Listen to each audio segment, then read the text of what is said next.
கிறிஸ்துவுக்குள் அன்பான தேவனுடைய பிள்ளைகளே, கர்த்தராகிய இயேசுவின் நாமத்தில் உங்களை அன்போடு கூட வாழ்த்தி வரவேற்கிறேன்.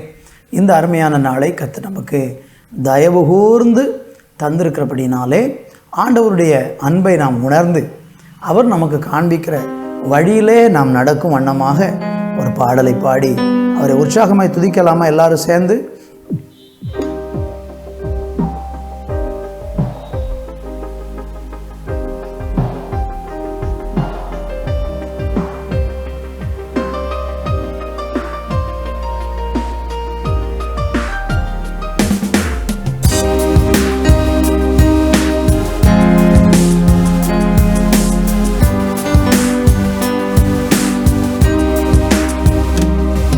நீ சொன்னால் போதும் செய்வேன், நீர் காட்டும் வழியில் நடப்பேன், உம் பாதம் ஒன்றே பிடிப்பேன் என் அன்பு இயேசுவே.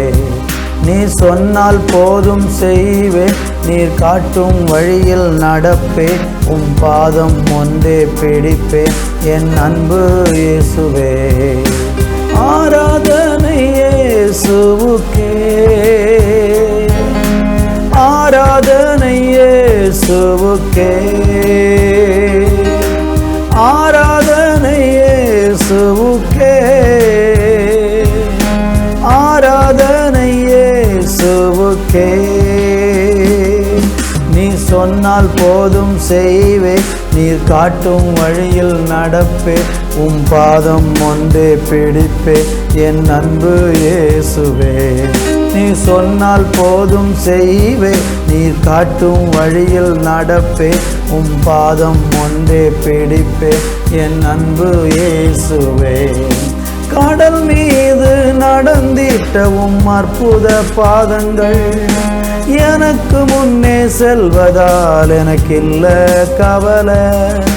காற்றையும் கடலையும் அதட்டிய உம் அற்புத வார்த்தைகள் எந்த துணையாய் நிற்பதால் எனக்கேது கவலை. கடல் மீது நடந்திட்டவும் அற்புத பாதங்கள் எனக்கு முன்னே செல்வதால் எனக்கில்ல கவலை. காற்றையும் கடலையும் அதட்டியவும் அற்புத வார்த்தைகள் எந்த துணையாய் நிற்பதால் எனக்கேது கவலை. ஆராதனை இயேசுவுக்கே, ஆராதனை இயேசுவுக்கே, ஆராதனை இயேசுவுக்கே, ஆராதனை இயேசுவுக்கே. நீ சொன்னால் போதும் செய்வேன், நீர் காட்டும் வழியில் நடப்பேன், உம் பாதம் ஒன்றே பிடிப்பேன் என் அன்பு இயேசுவே. நீர் சொன்னால் போதும் செய்வேன், நீர் காட்டும் வழியில் நடப்பேன், உம் பாதம் ஒன்றே பிடிப்பேன் என் அன்பு இயேசுவே. ஆராதனை இயேசுவுக்கே, ஆராதனை இயேசுவுக்கே, ஆராதனை இயேசுவுக்கே, ஆராதனை இயேசுவுக்கே. நீ சொன்னால் போதும் செய்வேன், நீர் காட்டும் வழியில் நடப்பேன், உம் பாதம் ஒன்றே பிடிப்பேன் என் அன்பு இயேசுவே. நீ சொன்னால் போதும் செய்வேன், நீர் காட்டும் வழியில் நடப்பேன், உம் பாதம் ஒன்றே பிடிப்பேன் என் அன்பு இயேசுவே. ஆண்டவருடைய பாதம், ஆண்டவருடைய பாதை, ஆண்டவர் காண்பிக்கிற வழி ஒன்றுதான் நம்முடைய வாழ்க்கைக்கு ஆசீர்வாதமான வழி. உலகத்தில் அநேக வழிகள் உண்டு, உலகத்தில் அநேக பாதைகள் உண்டு.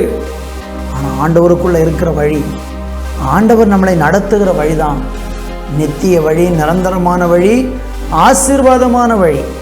அந்த வழியில் நம்ம ஆண்டவரை பின்பற்றி கடந்து செல்லும்போது வாழ்க்கையெல்லாம் செழிப்பாக ஆண்டவர் மாற்றி நம்மளை அருமையாக வழி நடத்துவார். எனவே இந்த நாளிலையும் கூட நம் ஜெபத்தோடு கூட தேவ சமூகத்தில் ஆமேன் வார்த்தைகளை கேட்க போகிறோம். தகப்பனே, இந்த நேரத்தில் உடைய கிருபை எல்லா பிள்ளைகளையும் மூடுவதாக என்று ஜெபிக்கிறேன். இயேசு கிறிஸ்துவின் வெளியேறப்பெற்ற நாமத்தில் ஜெபிக்கிறோம் எங்கள் நல்ல பிதாவே. ஆமேன், ஆமேன். தேவனுடைய பிள்ளைகளே, இந்த நாளிலேயும் கூட ஏசாயா தீர்க்க தரிசன புஸ்தகம் 30வது அதிகாரம் 21வது வசனத்தை வாசிக்கிறேன். நீங்கள் வலதுபுறமாய் சாயும் போதும் இடதுபுறமாய் சாயும் போதும் வழி இதுவே, இதிலே நடவுங்கள் என்று உங்களுக்கு பின்னாலே சொல்லும் வார்த்தையை உங்கள் காதுகள் கேட்கும். அன்பான தேவனுடைய பிள்ளைகளே, இந்த வார்த்தையை குறித்து நம்ம தியானிக்கும் போது ஒரு மனுஷனுடைய வாழ்க்கையில் இந்த உலகத்தில் நிறைய வழிகள் இந்த உலகத்தில் உண்டு. ஒவ்வொருத்தரும் தனக்கு இஷ்டமான ஒரு வழியை தெரிந்தெடுத்து அவங்க விருப்பத்தின்படி நடந்து கொள்ளுகிற ஒரு உலகத்தில் நம்ம வாழ்ந்து கொண்டிருக்கிறோம். யாரையுமே இந்த பாதையில் நடவுங்கள், இதை செய்யுங்கள் அப்படின்னு சொல்லுகிற அளவுக்கு இன்றைக்கு முற்காலங்களையெல்லாம் விட இந்த காலம் சொல்லவே முடியாத அளவுக்கு காலம் மிக மோசமான ஒரு நிலைக்கு போய்விட்டது. அதற்கு ஏற்றாப்புல மக்களுடைய தனி மனித சுதந்திரம் அப்படிங்கிற பேரில் பல சட்டங்களும் இன்றைக்கு கொண்டு வரப்படுகிறதையும் நம்ம பார்க்குறோம். எல்லாம் நல்ல நோக்கத்துக்காக கொண்டு வரப்பட்டாலும் இந்த பூமியில் மனிதர்கள் பின்பற்றுவதற்கென்று கடவுள் நியமித்திருக்கிற ஒரு வழி உண்டு. அது என்ன வழி என்றால், ஆண்டவராகிய தேவன் வானத்தையும் பூமியை உண்டாக்கின கடவுள் நமக்கு காண்பிக்கிறதான ஒரு வழி. அந்த வழியில் எந்த மனிதன் பின்பற்றுகிறானோ அவனுடைய வாழ்க்கை நிச்சயமாக ஆசீர்வாதமாக இருக்கும். நீங்கள் அதனுடைய முந்தின வசனத்தை படித்தீங்கன்னா அங்கே வேதம் இப்படி சொல்லுகிறது, ஆண்டவர் உங்களுக்கு துன்பத்தின் அப்பத்தையும் உபத்திரவத்தின் தண்ணீரையும் கொடுத்தாலும் உன் போதகர்கள் இனி ஒருபோதும் மறைந்திருக்க மாட்டார்கள், உன் கண்கள் உன் போதகரை காணும் என்று சொல்லப்பட்டிருக்கிறது. அன்பு தேவனுடைய பிள்ளைகளே, இந்த உலகத்தில் பலவிதமான துன்பங்கள் வருவதற்கு பல காரணங்கள் இருக்கிறது. சில துன்பங்கள் வருவது எதனாலனா அதுக்கு முழுக்க காரணம் நம்ம தான்.